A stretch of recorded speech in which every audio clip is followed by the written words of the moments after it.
российская энергетическая неделя. То есть форум, конечно, российская энергетическая неделя, но те тезисы, которые Владимир Владимирович озвучил по развитию топливно-энергетического комплекса России, наверное, скажем так, тех стран дружественных, которые и присутствовали, и которые упоминались, и которые были на самом форуме, наверное, прислушиваются все, и в дружественных, и в остальных странах тоже. Во всяком случае, вот в развитии там, часть, скажем так, зарубежной прессы дала информацию о том, что Индия сократила поставки российской нефти, да, и вот уже Александр Новак как раз-таки опровергал, я так понимаю, как раз на полях форума, который сейчас продолжается. Ну, там на самом деле невероятное количество событий. Всем журналистам, международникам мое глубокое сочувствие, потому что пытаться отгадать, что было в течение 2,5 часов разговора наших президентов, сложное занятие. Здесь, что касается российской энергетической недели, ну, практически все открыто, а вот с какой скоростью можно осмыслить все события, которые там происходили, там невероятное количество встреч, самые разные очень интересные панели, одновременно на всех побывать невозможно, но, наверное, вот чем был приятно шокирован, это выступление Владимира Владимировича. Я почему-то думал, что будет повторение, так скажем, валдайских тезисов, но чтобы вот так глубоко в нюансы энергетики, это было неожиданно, это было приятно на самом деле. Что касается международного трека, так скажем, в очередной раз он попробовал оценить, по ком прошлись санкции по России или же несколько иначе. На самом деле совершенно справедливая оценка попытки каким-то образом изолировать Россию, выбросить ее с мирового энергетического рынка привели просто к тому, что изменилась логистика поставок энергетических ресурсов. Мировой рынок, все потуги политиков и политиканов разного уровня западных благополучно проигнорировал. Что Россию удалить с энергетического рынка невозможно. Действительно, порядка 10% поставок нефти на мировой рынок. Это не то, что рынок согласится потерять. Что это будет настолько большая встряска, что никто на это не пошел. Здесь, конечно, играет огромную роль и сотрудничество со странами ОПЕК+. Вслух как бы никто не говорит, но есть же вещи очевидные. Россия перестала поставлять нефть и нефтепродукты в Европу, значит, туда кто-то пришел. Оттуда, откуда они пришли, появились мы. То есть произошла рокировка, да, смена логистики, но и здесь, опять же, кто кого наказывает. Изобрели термин «теневой флот». Он что, в тени там ходит, или он серого цвета все суда у него? Да ничего подобного. Теневой флот – это суда, которые не пользуются, так скажем, экосистемой Lloyd. Это не суда, принадлежащие европейским компаниям, это не суда, которые заходят в европейские порты для дозаправки, ремонтов. Это суда, которые не пользуются страховками семейства Lloyd. Lloyd, дочерняя структура, внучатая, племянничатая, вот они оценивают, что рынок их услуг за минувшее с начала своего время снизился на 34%. Ну, вот на зло маме уши отморожу, ну, отмораживают. Им так нравится.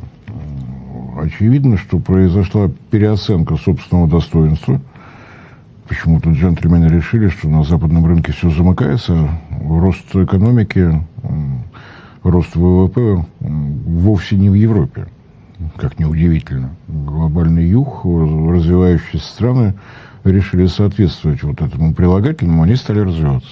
Выяснилось, что попытки изолировать Россию, навредить России приводят к прямо противоположному результату. Но, тем не менее, Владимир Владимирович остановился на том, что происходило достаточно подробно на нашем внутреннем рынке, что происходило с нашими добывающими компаниями. Мы достаточно долгое время полагались на западные технологии. В 2022 году, без объявления войны, так скажем, кто по собственной инициативе, кто под давлением политиков своих стран, компании европейские, американские наш рынок покинули. Наш рынок, как рынок страны, которая добывает нефть, добывает газ. И это показало, что то же самое может произойти с любой добывающей страной. я не делю страны на западные и восточные. Страны, поставляющие энергетические ресурсы на мировой рынок, поставляют собственные невозобновляемые ресурсы.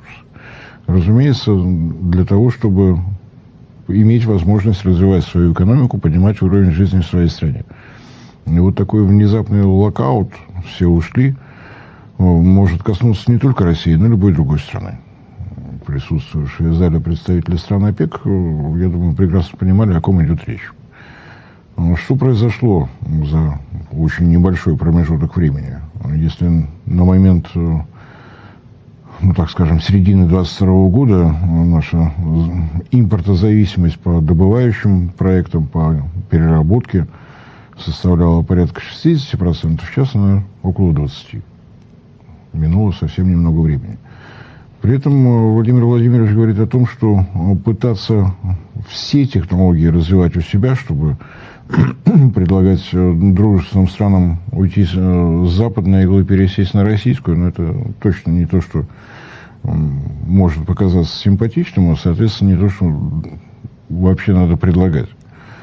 Он предлагает странам добывающим объединить усилия с тем, чтобы технологии были общими. И когда возникают вот такие попытки давления со стороны покупателей энергетических ресурсов, если так грубыми мазками, я не про политику, я про энергетику, есть страны, объединившиеся в Международное энергетическое агентство, это страны потребляющие и примкнувшая к ним Норвегия, видимо, за компанию, хотя она как раз из добывающих.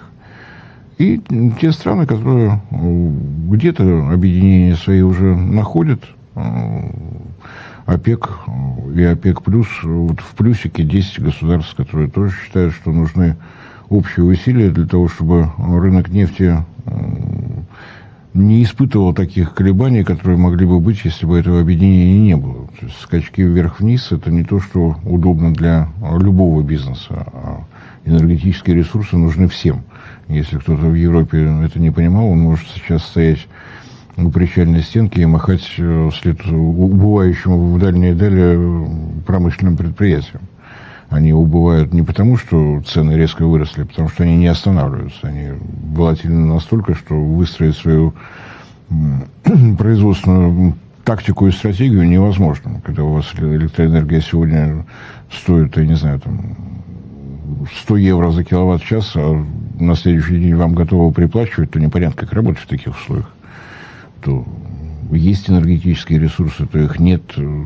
Какие-то постоянная борьба за проценты заполнения подземных хранилищ газа, еще что-то, немножко похолодало, ветер пропал, электричество пропало. Ну, они за это боролись. Вот для того, чтобы не попадать в такие ситуации, с которыми столкнулась Россия, метод только один. Объединить усилия с тем, чтобы даже если какие-то меры противодействия со стороны МЭА будут появляться, мне просто не обращать на это внимания. Я думаю, это вот тот аспект, который должен быть интересен всем, кто присутствовал на российской энергонеделе, кто будет изучать содержание выступления Владимира Путина. А вот дальше Владимир Владимирович стал концентрироваться на том, что происходит у нас внутри России. У нас проблем действительно хватает. Это не только то, что мы громко заметили, ситуация с нефтепродуктами, возникающими, пропадающими дефицитами, ростом цен, это тоже одна проблема. Вторая проблема – это кризис в угольной отрасли. Ну и третья проблема, которая, надеюсь, все-таки не возникнет, потому что непосредственно перед началом российской энергонедели министр энергетики России отчитывался о подготовке к отопительному сезону. Он во многих регионах России уже наступил. И какое-то вот отрезвление от эйфории, что у нас все хорошо и все будет еще лучше. Такой был у нас такой момент.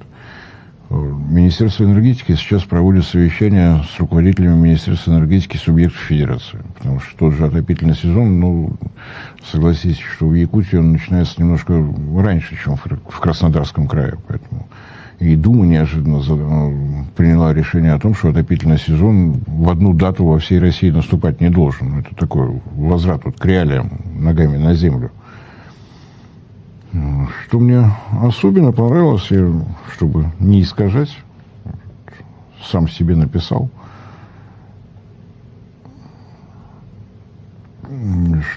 Ну, почему я концентрирую свое внимание на электроэнергетике? Какие бы первичные энергетические ресурсы мы не добывали, они все равно нужны для того, чтобы наша экономика, мы с вами получали в необходимом нам количестве электроэнергию и тепловую энергию. Мы добываем уголь для того, чтобы у нас было светло и тепло. Мы добываем природный газ ровно для того же.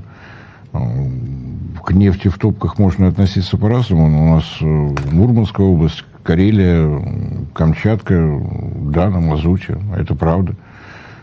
После того, что происходило в Крыму, дизельные электростанции, они по-прежнему на месте в Крыму, на всякий случай, потому что отопительный сезон, потому что ситуация, когда наши традиционные регионы, не исключено, необходимо будет подавать электроэнергию в повышенных объемах, вот они не уходят. Поэтому и нефть мы добываем тоже для того, чтобы у нас все было в порядке с электрической и тепловой энергией. Ровно так же для этого мы добываем и урановую руду. То есть электроэнергетика – это такая императрица топливно-энергетического комплекса. И вот те предложения, которые, может быть, хотелось услышать раньше,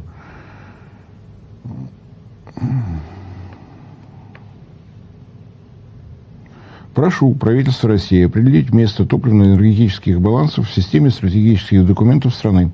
Вместе с коллегами из регионов подготовить такие балансы для всех федеральных округов России и на их основе сформировать современную систему цифрового управления энергообеспечением регионов. Такая система, повторю, должна учитывать использование разных топливно-энергетических ресурсов, которые наиболее эффективны для каждого региона нашей страны. Звучит совершенно ново. То есть вовсе не обязательно добывать уголь в Кузбассе, чтобы отвезти его на электростанцию в Нерингре. А на самом деле это те основы, на которых вообще базировалась в свое время вся наша энергетика, план ГЛРО, использование местных энергетических ресурсов с тем, чтобы генерация электрической и тепловой энергии была минимальной. Чтобы не попадать в зависимость от логистики. У нас страна имеет такие масштабы, что перевозка, действительно, одной из оценок, прозвучавших на российской энергонеделе со стороны Сургутнефтегаза, стоимость нефтепродуктов до 30% это стоимость логистики. Вот, чтобы такого не было, надо опираться на местные ресурсы. И если с нефтепродуктами еще как-то можно потерпеть, но если у нас будут постоянно расти тарифы на электрическую и тепловую энергию, мы потеряем те возможности, которые нам подарили те, кто создавал единую энергосистему России, а это допустить нельзя. Это наше конкурентное преимущество, которое можно считать естественным. Топливно-энергетический баланс – это оценка возможностей того или иного субъекта федерации, что у него есть в недрах, насколько удобно его доставлять до промышленных объектов, до наших населенных пунктов, так, чтобы не допустить роста тарифов. Президент неоднократно это подчеркивал. История с ТЭБами, топливно-энергетическими балансами, поднимается не первый раз. Одна такая попытка уже была. Этот документ был обязателен для каждого субъекта федерации, но выполнено это было в соответствии с 44-м федеральным законом. Проведен тендер, тот, кто предложил наименьшую цену, тот эти тендеры и выиграл. Замечательно. Что теперь с этими топливно-энергетическими балансами делать? Правильно. Разрабатывать по новой, о чем говорит и министр энергетики, проводя совещание с министрами субъектов. Потому что то, что было выполнено вот по тому закону, не профессионалами, а теми, кто предлагает наименьшую стоимость, довелось мне видеть топливно-энергетический баланс Якутии. 15 страниц текста. Вот Якутия и 15 страниц. Несовпадение. Если Министерство энергетики возьмет на вооружение этот тезис о том, что балансы должны быть составлены максимально тщательно с тем, чтобы логистические расходы свести к минимуму, на мой взгляд, это будет правильно. Потому что транспортировка газа в те регионы, где это экономически неоправданно, не хотелось видеть газификацию страны равной 100%, не получится. Технические возможности порядка 82%, дальше никак. Не придет магистральный газ в Магаданскую область, не появится он на Камчатке. вот природа так распорядилась. Значит, нужно искать какие-то другие варианты. Другие варианты ищутся. Я надеюсь, что сейчас это будет происходить более активно. Министерство энергетики такое впечатление, что уже услышало. Именно поэтому идут вот эти совещания. И министр энергетики в том интервью, которое давал журналистам «Россия-24», тоже об этом говорил, что вот эти совещания с отраслевыми министрами субъектов федерации должны стать регулярными. Отсюда и поездки самого министра по стране с тем, чтобы оценить, чем наш Дальний Восток отличается от Северного Кавказа, тоже необходимы. Ну и есть еще ряд предложений, надеюсь, что это тоже будет услышано. При этом, подчеркну, затраты энергетических компаний не должны механически перекладываться в тариф на плечи потребителей.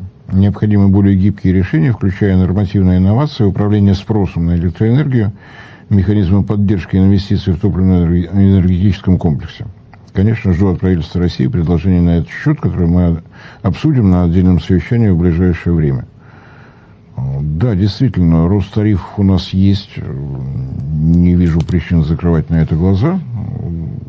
Если смотреть на итоги 2024 года, в среднем выросло на 7,2%. В этом году ожидается более значительный рост 12,6%.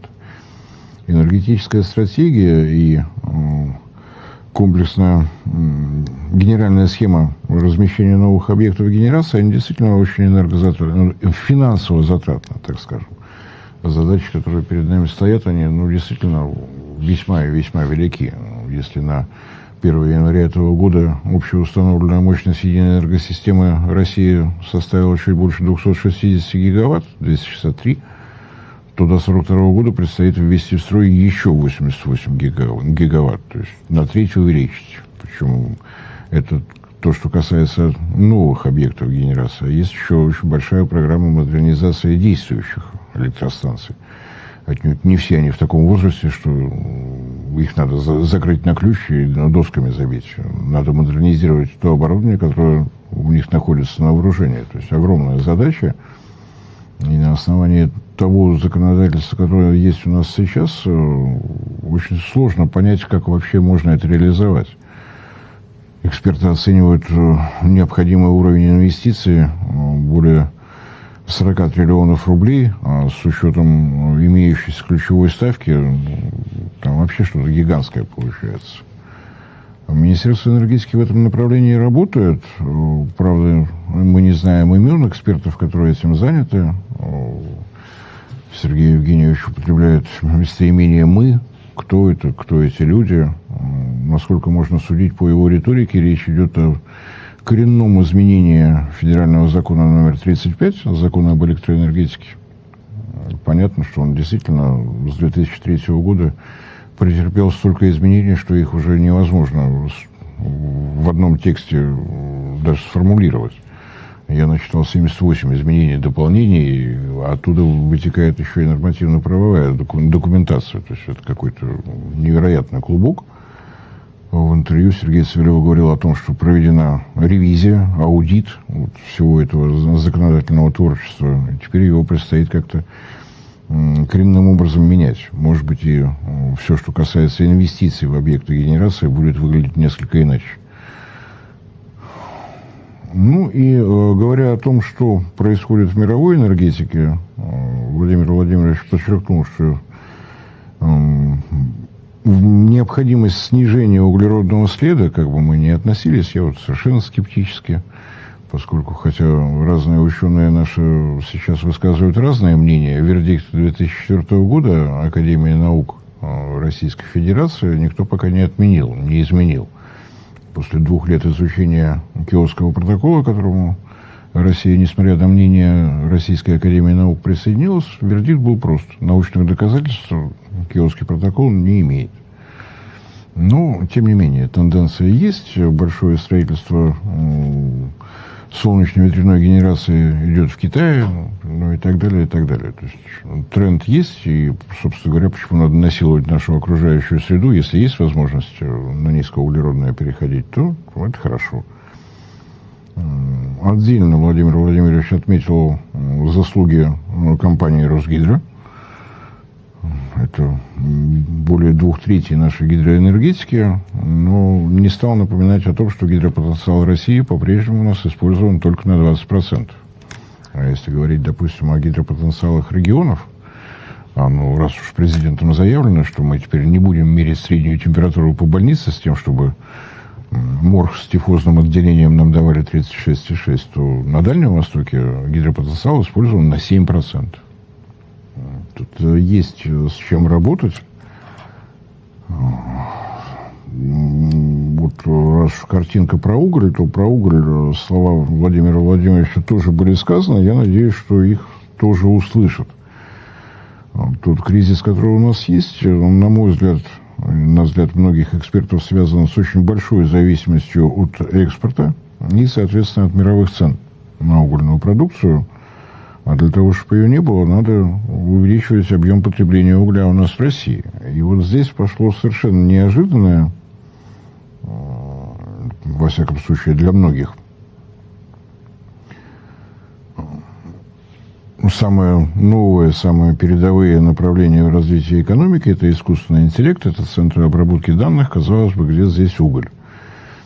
В том числе предлагаю нацелить на снабжение цифровой экономики дата-центров, объекты локальной генерации, станции, где используются ресурсы, которые специалисты называют запертыми. То есть их далеко и дорого перевозить, а значит эффективнее использовать на месте добычи. Прошу правительство представить предложение по организации такой модели.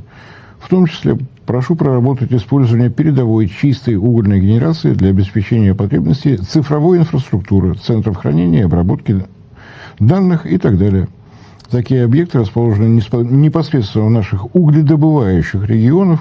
Это и современные рабочие места, и диверсификация местной экономики. Для кого-то это может быть как гром с ясного неба. С другой стороны, напомню статистику, которую дают сами компании, занятые созданием центров обработки данных. По положению на 1 января этого года общая установленная мощность вот такого оборудования в России составила уже 2,56 гигаватта. 1% от установленной мощности энергосистемы. В этом году ожидается рост на 30%. Не останавливаться никто не собирается, но это как бы объективно. Обработка больших баз данных, направление искусственного интеллекта, то, что необходимо, то, на что сейчас началась, зачем сейчас началась, собственно, гонка во всем мире. Рост энергопотребления во многом будет связан именно с цифровизацией, так скажем. Я не знаю, какой-то термин надо придумать. Пусть кто-нибудь придумает, я его выучу обязательно. И я себе позволил об этом же говорить на Урбан-форуме БРИКС. Да, замечательное направление, но с учетом того, какая сейчас нагрузка на нашу энергосистему есть, поверить в то, что все запросы со стороны создателей ЦОДов могут быть удовлетворены на хорошем уровне, сложно, просто сложно. Это одна сторона медали. Вторая сторона медали – то, что происходит в угольной отрасли. Здесь расходы на логистику настолько велики, что мы видим, в какой ситуации оказалась вся наша угольная отрасль. С одной стороны, по объемам экспорта и по объемам поставок угля на внутренний рынок изменений, будем надеяться, по итогам года по отношению к 2024 вообще не будет. Министерство энергетики рассчитывает, что объем добычи и экспорта внутреннего потребления останется на том же уровне. С другой стороны, накопленные долги в нашей угольной отрасли, я напомню, это более 150 частных компаний, по итогам года ожидаются на уровне 1,5 триллиона рублей. Причина, да, мы вынуждены менять рынок сбыта, больший объем добываемого угля на экспорт шел в Европу. Сейчас надо переориентироваться на страны Юго-Восточной Азии. Это уже затратно. С учетом всех рестрикций, которые по отношению к России вводятся, продавать приходится еще и со скидками.